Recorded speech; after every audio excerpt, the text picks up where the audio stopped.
Magandang araw mga bata. Yan. Bago tayo magsimula sa ating talakayan, maaari ba kayong tumayo at tayo ay mananalangin? Amen. Yan. Tayo na ngayon ay magproproceed na sa ating talakayan. So, meron ako dito inihandang larawan. Ano ang napapansin nyo sa ating larawan?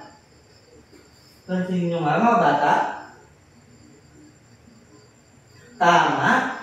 Ito ay babae na nagpipicture. Ano ang kanyang pinipicturean? Tama. Ito ay mga halaman. So, ang ating tatalakayan ngayon ay may kaugnayan sa larawan na ito.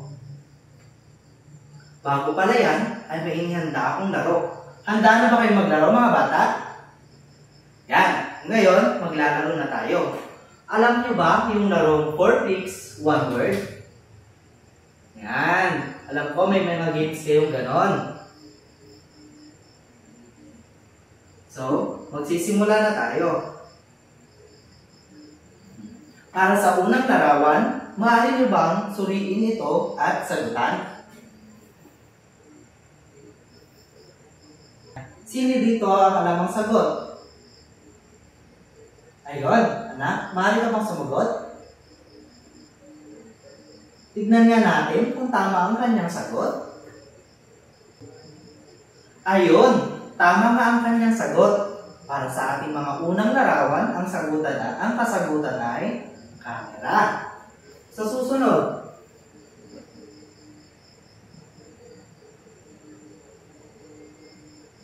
o anak, nung yung sagot,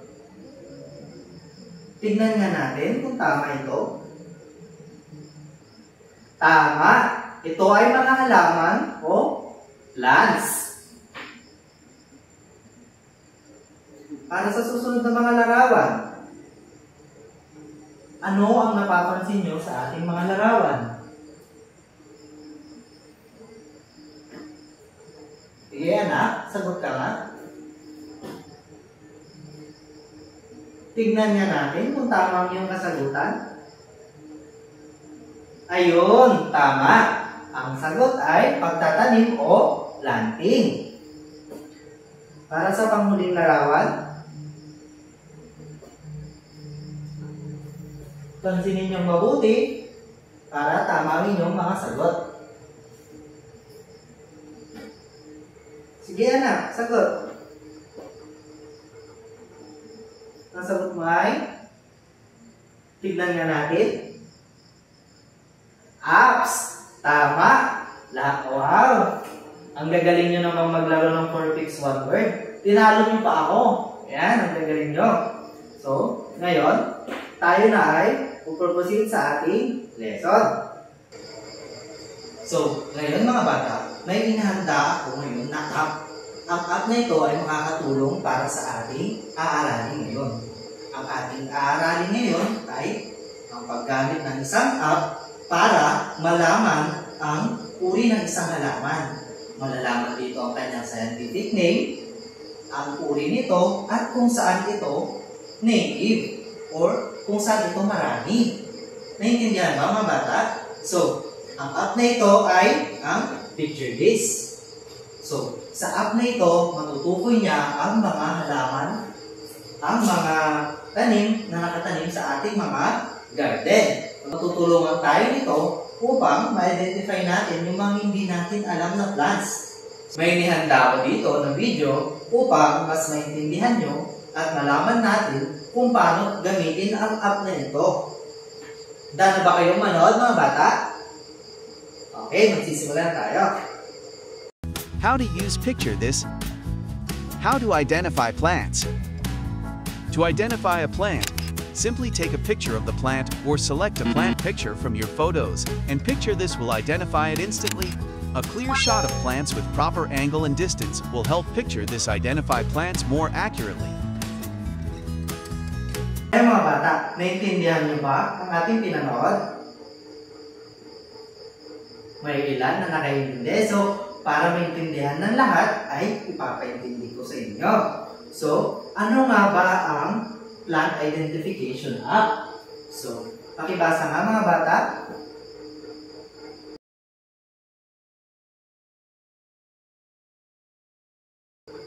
Yan. So, base daw sa ating binasa, ang plant identification app ay gumagamit ng mga picture para ma-recognize yung plant, gaya ng sinabi ko kanina.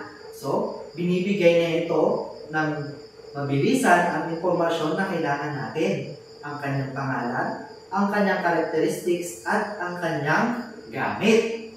Ito ay libre lang or minsan may binabayaran ng onte para maging maayos ang paggamit natin sa app. Naintindihan ba mga bata? Ayan, mabuti. So, ito naman ang step-by-step na paraan para gamitin ang ating picture this na app gaya sa pinanood kanina. Una ay i-open ng camera or yung app. Ang gagawin lang ay itututok natin ito sa mga halaman at hindi dapat masyadong malapit or malayo. Saglit. May nakita akong plant. Saglit lang.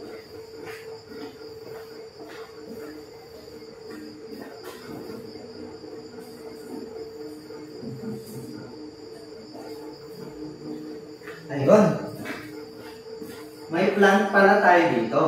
So, para gamitin ang app, kunin nyo lang ang inyong cellphone, i-open nyo ang inyong picture this app o anong app na gusto nyo. Pero para sa akin, ang picture this ang pinakamaganda kasi libre lang ito. I-open nyo lang ang inyong picture this. Yan. Itututok mo lang siya sa flower o plant. Hindi dapat, nung sabi sa video kanina, hindi dapat tama. Hindi dapat masyadong malapit or malayo. Kasi, hindi niya makakapture ng mabuti ang plant at hindi niya ma-identify ito. So, kailangan sakto lang yung layo at lapit niya. Yan. Ganon gamitin ang app. I-hold mo ng steady at para malinaw ang picture.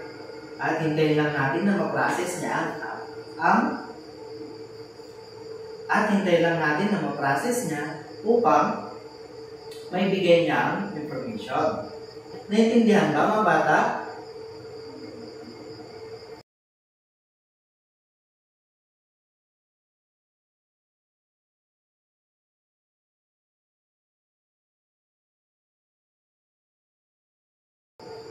Ayan. So, nakikita ko na handa na kayo sa ating activity. Handa na ba kayo sa ating activity? Ayan, magaling kung ganon. So, para sa ating activity, ito ang aking hinanda. Ito ay Plant Scanning Challenge. So, ang mechanics nito ay students will find and scan 3 different plants in the school garden. Write name, key characteristics, and 1 clues per plant. So, bago yan, igugrupo ko muna kayo sa 3 grupo. So, dito sa gilid ay ang pang group 1, sa likod ay ang pang group 2, at sa kabilang gilid ay ang pang group 3. So, pipili lang kayo ng 3 halaman na mahanap mo sa garden at pipicturan ito gamit ang picture this. Pag napicturan nyo na ito, isulat nyo ang mga information na binigay ng app at tsaka nyo ipasa sa akin. Handa na ba kayo mga bata? Okay, kung ganon ay tumayo na kayo at tara na sa garden.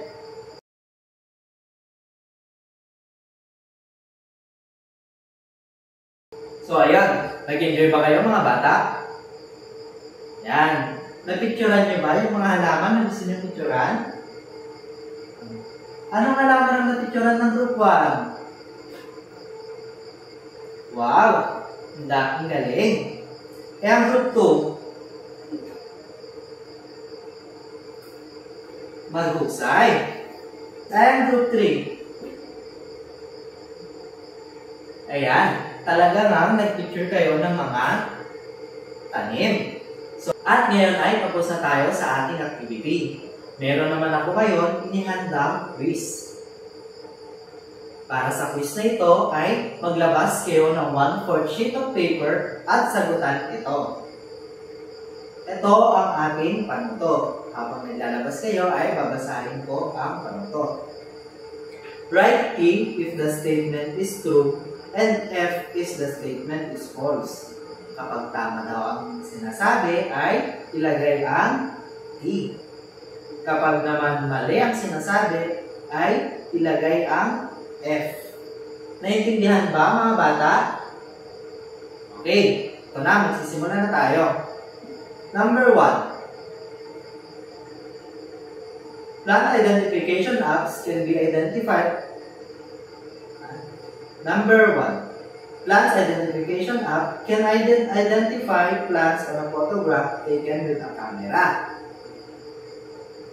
True or false?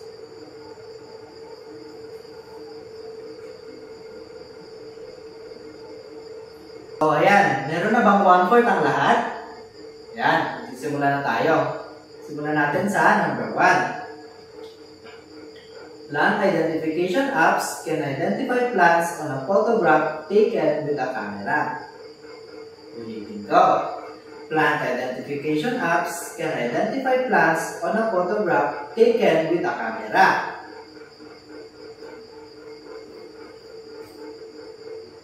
Nakikita ba ang ganyan sa likod ng anak? Ayan, mabuti kung ganon.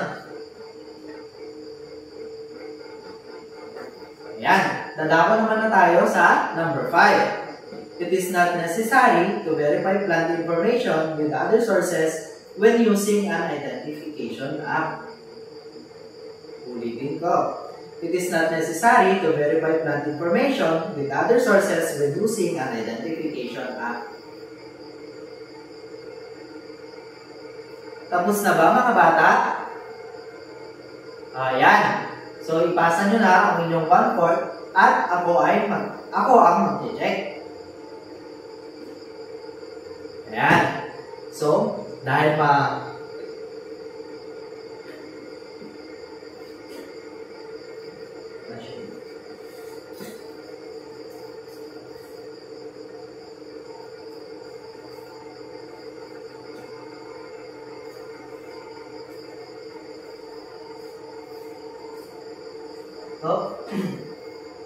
So, ayan. Mukha namang naintindihan nyo ang ating tinalakay. So, wala na tayo ngayong assignment. Yan. Dito na nagtatapos ang ating klase. Sana ay may natutunan kayo at tumatak ito sa inyo. Nag-enjoy ba kayo sa ating klase mga bata? Mabuti kung ganon. So, paalam!